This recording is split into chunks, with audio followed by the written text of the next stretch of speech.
Welcome to the Deep Dive.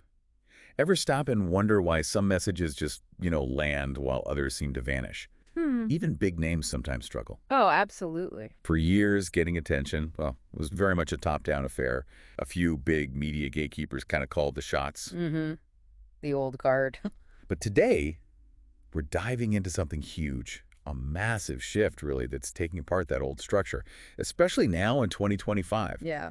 And it's going to fundamentally change how you get your information and, honestly, how anyone, big or small, makes their voice heard. It's fascinating, isn't it, how deeply the whole game is changing. We're seeing this thing emerge.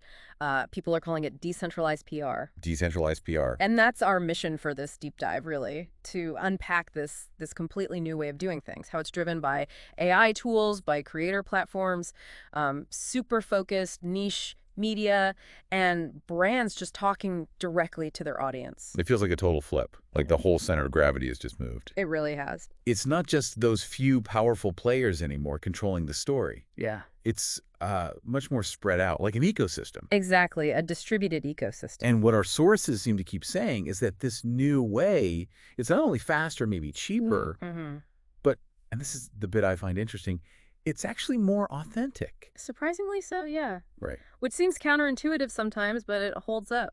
Why is that, though? I'm curious about the authentic part. Well, let's look at the big picture first. This collapse of traditional PR, it helps to remember that old system, right? Brands absolutely needed journalists. They needed the big agencies, the traditional newspapers, TV stations. They were the gatekeepers. No way around them, really. Pretty much. They decided who got heard on a mass scale. The arbiters of information, you could say. Okay, so if that was the old model, what does this collapse actually look like now in 2025? What are we seeing that shows it's crumbling? Well, the sources are pretty clear. This old hierarchy, it's genuinely collapsing. And the new landscape, this decentralized PR thing, it's like a whole network.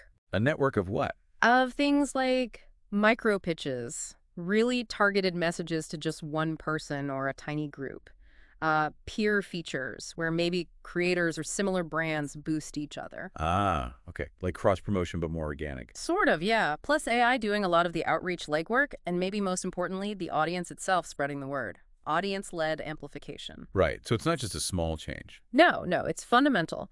It changes how influence gets built, how you find out about things every single day, and how companies or groups talk, well, directly to you now. That makes a lot of sense. So, okay, gatekeepers are losing their grip. What actually matters for influence now?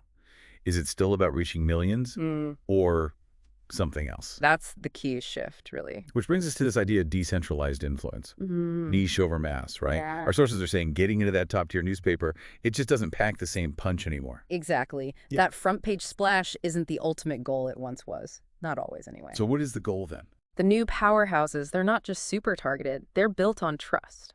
Like a really specific kind of trust. Trust, okay. So landing a mention on a tiny podcast, maybe a newsletter for, I don't know, left-handed knitters. Yeah.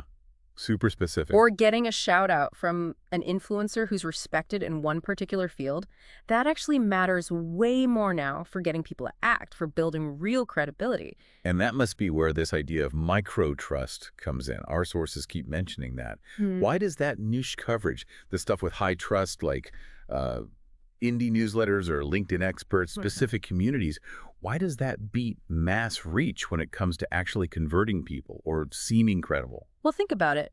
Those audiences, they chose to be there. They actively followed that specific voice, that specific topic. They opted in. Exactly. So you're not just hitting eyeballs. You're reaching people who are already leaning in, ready to listen, maybe ready to act.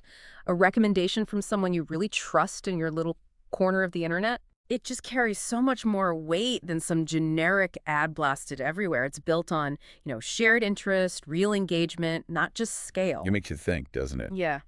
What kind of trust do you listening now value most? Is it the big established name, or is it that deep dive from someone you really respect in a niche you care about? That's the core question. It's like the internet just let us form millions of tiny effective tribes. Yeah. And AI seems to be the engine behind a lot of this. Definitely a huge enabler. So when we say AI is becoming your publicist, what does that actually mean day to day? How is it automating outreach in ways we couldn't do before? Well, the automation revolution is truly hitting PR. You've got AI tools literally writing pitches now, or at least drafting them, making outreach incredibly efficient. It's just faster. Or smarter, too. Smarter, absolutely. AI can scan what journalists are asking for in real time, track breaking trends, figure out the angle. It's basically rewriting the outreach playbook. Yeah, the speed and the targeting are just unprecedented. It's not just doing the old job faster, it's changing what the job is. It forces you to think about, human intuition versus what the data says is the best message. It's like having this superpowered assistant. Exactly. A research assistant, pitch writer, trend spotter, all rolled into one, working 24/7 at a scale no human team could ever match. That's a massive shift. And it feels like a natural step from there to this other big trend. Owned media, brands becoming their own media outlets. Yep, cutting out the middleman. How are they doing that? They're building their own platforms. You see brands with dedicated newsletters that people actually want to read, or full-on YouTube series, private communities even, where they talk directly with their people, creating their own little media world. And this is where it gets really interesting for you, the listener, right? Think about your favorite brand. Imagine them not just selling you stuff, but being a go-to source for info or entertainment in that area. They're not just pushing products. They're informing, engaging, building a direct line, a real relationship. And that direct connection, that must fuel this other thing getting seen, going viral, without needing the old gatekeepers at all. Absolutely. We've seen some really compelling examples lately.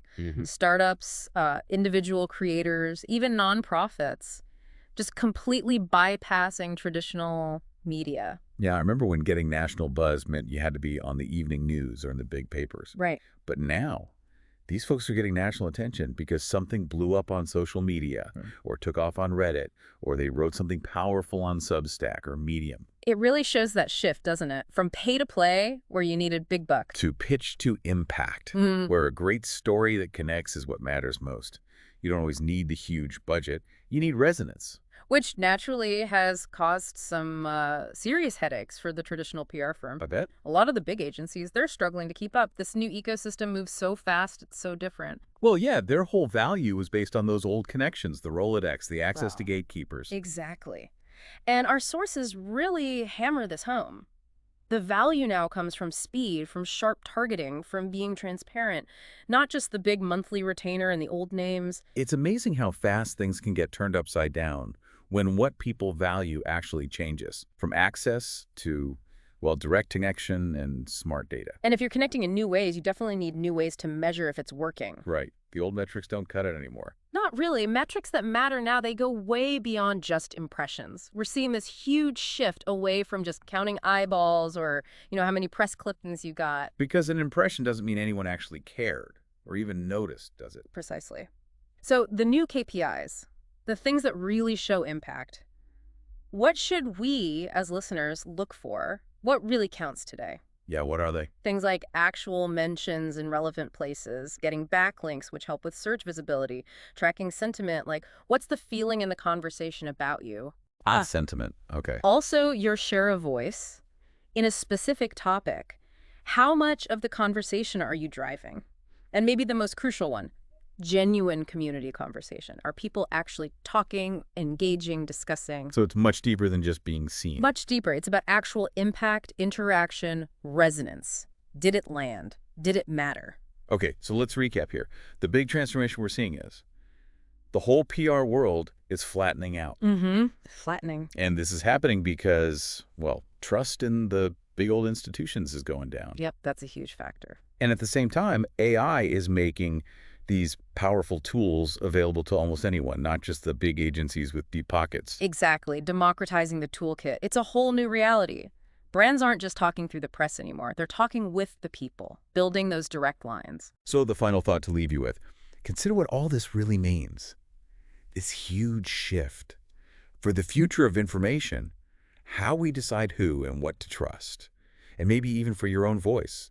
Your ability to get traction, to be heard in a world where, wow, pretty much everyone can be a publisher now. It's a profound change. What does this mean for how you are going to navigate this new media world? How will you contribute? Something to think about.